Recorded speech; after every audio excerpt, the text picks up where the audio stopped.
The situations portrayed in this program are very dangerous. They have been performed by trained professionals in order to replicate worst-case scenarios of real-life hazards. Viewers should not, under any circumstances, attempt to replicate any of the situations presented in the program. Nothing says home entertainment like a high-powered sound system. The more power, the better. But your stereo can be a danger to your home as well as your sanity. The Hazard team has an experiment to show you how.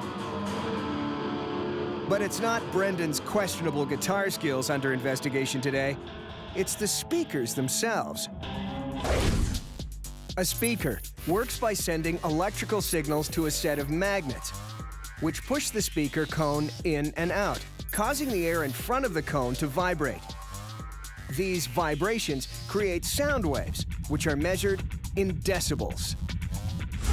The human ear will burst at 150 decibels. Now, this cone alone can go up to 120, and we've got about 24 of them here. So what Brendan's put together is a real sound weapon. We could have fun with this. Yeah, imagine if we pumped like 150 decibels into a window, for example. This is a real hazard. Sound is a form of energy that travels in waves. Normally, they're invisible when moving through the air. But by pouring a cornstarch mix into a speaker, it's possible to make this energy visible. See, this is what it does. You see these guys? You see the creatures? There you go. Wow! That's what it does. They look like little monsters. So the sound frequencies that are going on exist in everyday life, but we never get a chance to see them with the human eye. By creating this solid liquid mixture and allowing it to react to the frequencies, we can see what's going on a day-to-day basis with sound. It's that same energy that the team wants to harness to find out how it can be a danger to your home. The target, a plate glass window. The Hazard team moves the speakers into place. We're going to position them so that they're all facing the window, which will channel our sound waves directly to the pane of glass. With the speakers set, the Hazard team is ready to test their theory. That was sweaty work. Get these wired. While the team wires up the speakers inside, outside, Francesca and Dan want to test the danger levels of two common but highly flammable items found in nearly every backyard.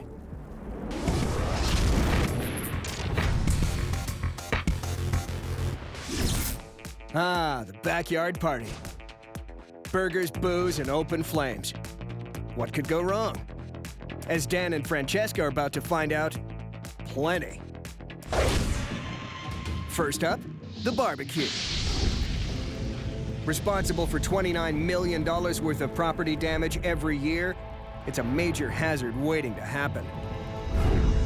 And what fuels the barbecue? Propane. Today, I'm gonna be cooking propane tanks instead of burgers. Dan has an experiment to determine how hazardous these little canisters really are. Turn this thing on high and light it up. You probably want to get back. Actually, guys, you guys want to get back too. Well, Guys, hopefully come on. no one is Back. stupid enough to put propane canisters directly onto the grill. But accidents do happen. Anytime you've got flammable gas and an open flame, there's a potential for disaster.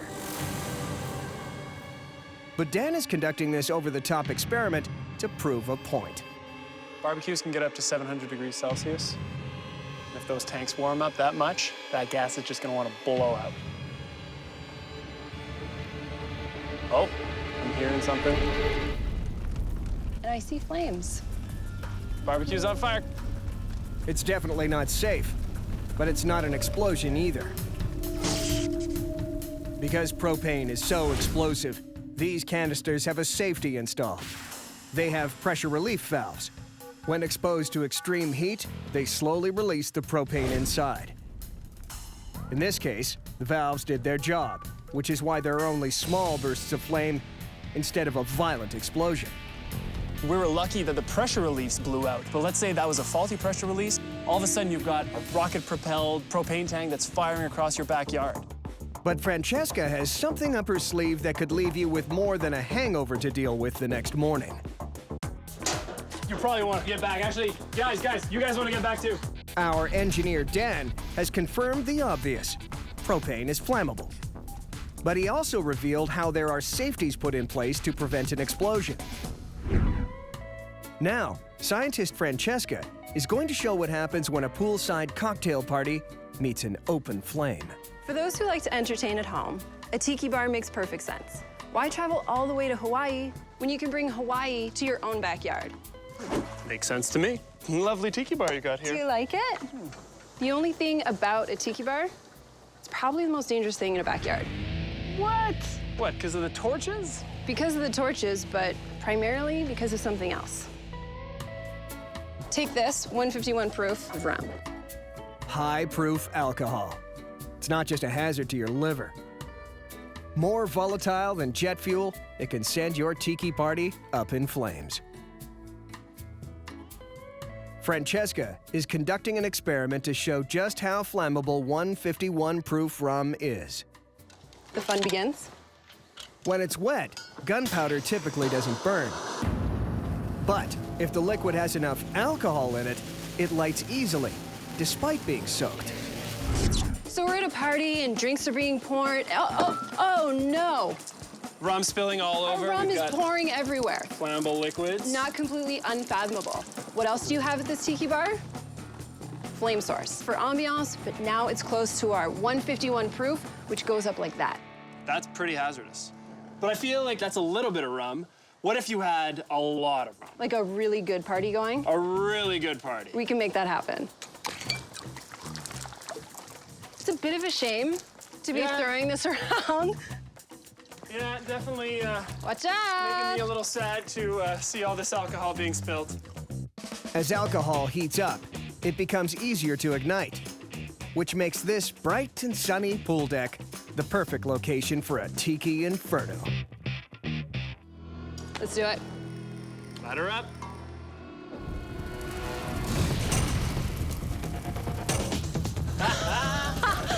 Yeah! Look at how high the flames are going. Oh, it's just so angry. That is burning way more intense than I thought it would. I had no idea it would go up that fast. Well, when you consider what, I mean, it's made of kindling, literally. It's like 70% burnt down right now. The only thing that's still burning are the wooden posts from the bar. The alcohol vapors ignite first and start a chain reaction with everything else on the bar. The grass skirts, the napkins, the plastic cups all have higher ignition temperatures. Within seconds, a tiny, relatively cool flame has erupted into an 1,100-degree inferno, turning this tiki into Mount Krakatoa.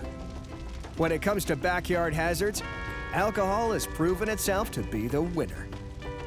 With the fiery luau finally extinguished, the team turns back to the destructive force of sound waves.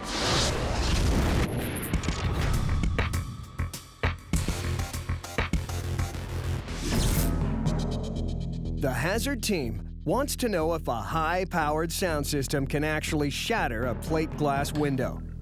It's time for Brendan to rock the house. Just in case the guys are right and it blows the glass out, we want to be in a safe place where we can watch all the amazing action without being in danger. Hey, Dan. Come see the little bunker. Nice. Yeah. Okay. Yeah, that works. Here it comes. Oh my God. All right, I'm ready. You ready to rock? I'm ready to rock. Okay, Yeah, let's do we're it. ready. You ready? We're Put your bunkered up. protection on. Okay. All right. Reed, take me up. Turn it up. Okay. I'm ready to rock. Here we go.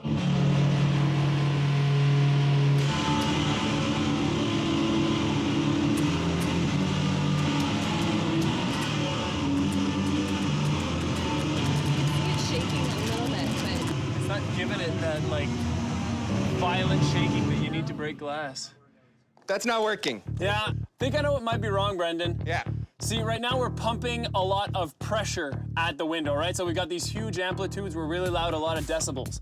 But when you actually shatter glass, you need to hit the right frequency, and that's not something we're doing with that awful playing you're doing. I'll show you how, come on. The situations portrayed in this program are very dangerous. They have been performed by trained professionals in order to replicate worst-case scenarios of real-life hazards. Viewers should not, under any circumstances, attempt to replicate any of the situations presented in the program. The breaker box. This unassuming gray panel keeps power running throughout your home. But it's also one of the most hazardous spots in your house. More than 28,000 electrical fires start in homes across North America every year. Many of them because of faulty wiring in a home's breaker box.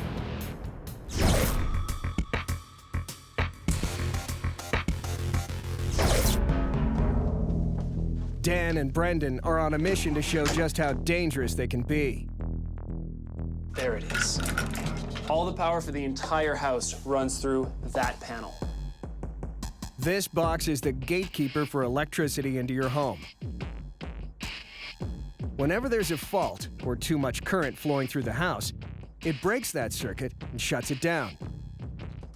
A malfunctioning breaker panel can bring fire and mayhem. Exactly what these two want to prove.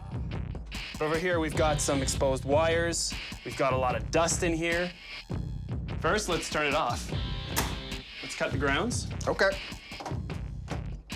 Dan is removing the ground wires, which are safety lines that divert excess electricity into the earth. Without a ground, an overload has no choice but to travel through the nearest suitable conductor, which could be anyone standing near it. This may seem like sabotage for the fun of it, but Dan and Brendan are simulating the kind of dangerous conditions in thousands of homes across North America. Completely ungrounded panel. We've got a lot of exposed wires. We can strip the wire so that there's arcing. Okay. Sounds good? Yep. Switch. When electricity jumps through the air from an exposed wire, it produces a visible spark, an electrical arc that can start a full-blown house fire. You know, we could pop a breaker and just jam something right in. Actually, what I was thinking is, why don't we jam a fork into a breaker to complete a circuit? Believe it or not, people actually stick metal objects like pennies and foil into their breaker boxes, thinking they can cheat a faulty circuit, often with electrifying and deadly results. We've got an arc, we've got a short circuit. I think we've got ourselves, An electrical fire? Yeah.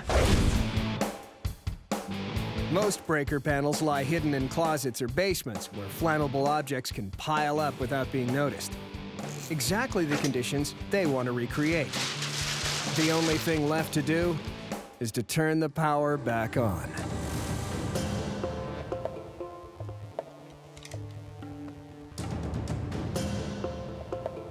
All right. All right. Cut me down, Dan. 3, 2, 1, go!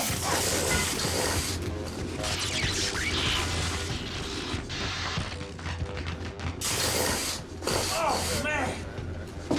Nice. That works. And now we got a nice electrical fire going.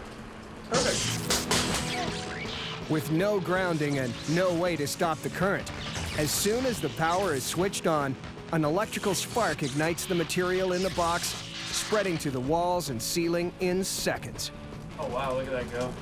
The guys are on hand to quickly contain the situation, but in a real breaker box fire, the entire house could go up in flames before there's any time to identify where it started.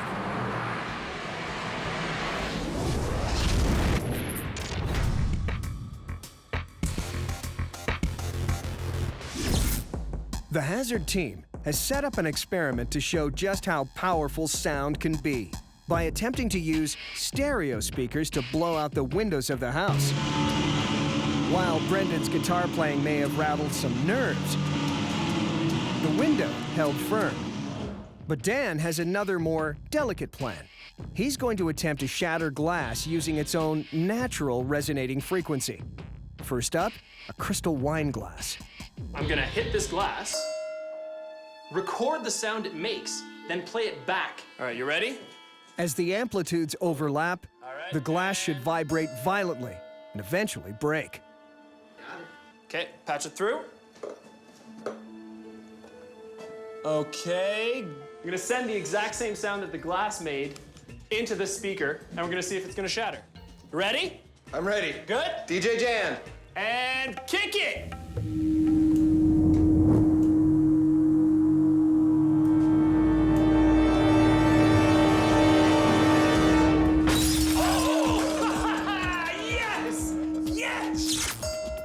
With the high-speed camera, you can see how the glass actually flexes back and forth at the same frequency as the recorded tone, nearly 450 cycles per second. Eventually, the flexing is so violent, the glass shatters. So, let's apply that to the window. Let's see that on a big scale. Yeah. Next, Dan records the resonant frequency of the window and gets ready to play it back. You ready? I found the right frequency that'll blow that glass up, and I've patched it through to the keyboard. So when I push this key, we'll blow this thing. You ready? We're ready. Okay. 3, 2, 1.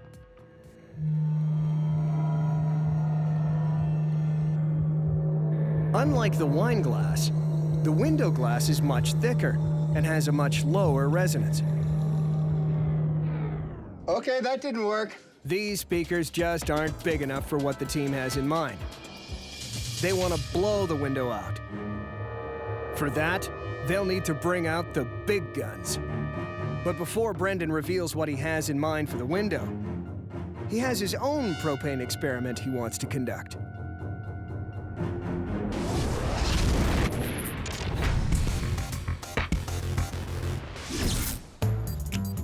Propane is a natural gas used to heat homes and fuel hot air balloons.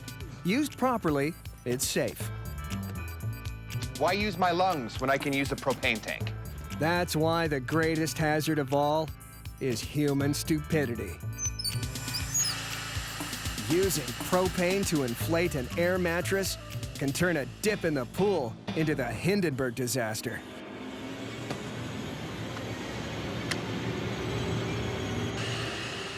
Brendan has inflated an air mattress with propane, and he's wired an ignition source to show just what happens when a static spark meets gas in something other than an approved container.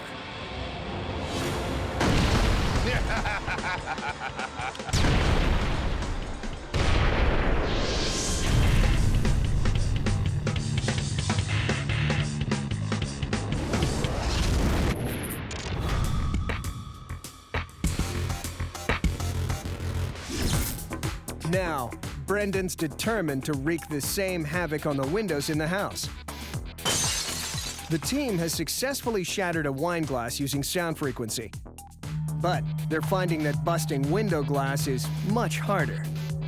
They need a shock wave to break this glass, the pulse of energy created by the sonic boom of a jet. This kind of force has been known to blast out windows near air bases. Cue the big gun. So this is an air cannon. It's a pressure vessel attached to a solenoid valve, which is attached to this big funnel here. What this does is we charge the pressure vessel up to 80 or 90 PSI. Then when I trigger the valve, it lets out all that air pressure at one shot. It will all travel up the funnel, straight into this sheet of glass. Boom. An air cannon and a speaker cone both create air pressure, but with one crucial difference. While a speaker cone vibrates and pushes air outwards with waves of sound, Brendan's air cannon focuses that pressure and pushes it out in a single powerful blast, replicating the shock wave created by the sonic boom of a low-flying jet. How loud is this gonna be? It's gonna be loudish. Ish. We ready to go? Okay. 3, 2, 1, go!